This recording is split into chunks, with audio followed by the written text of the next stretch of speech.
সব। দিদি রেল দুর্ঘটনা হয়েছে, কিন্তু রেলের জন্য কোনো কোটি টাকার উপর আমরা পাই সেন্ট্রাল গভর্নমেন্টের কাছে।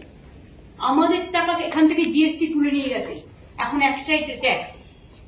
আমাদের টাকা আমাদের দেয়নি, তাহলে জিএসটি করার কি প্রয়োজন ছিল?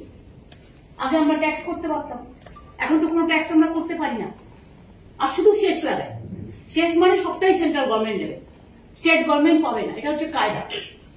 আর ফয়দা হচ্ছে শুধু ওরাই করবে। কাজেই এই budget total anti people and anti poor. এই বাজেট হচ্ছে গরিবের বাজেট নয়, জনগণের বাজেট নয়, জনসাধারণের বাজেট নয়। একমাত্র একটা পার্টি নিজেকে খুশি করার জন্য শুধু তাদের স্বার্থে বাজেট করেছে। It's a political bias budget.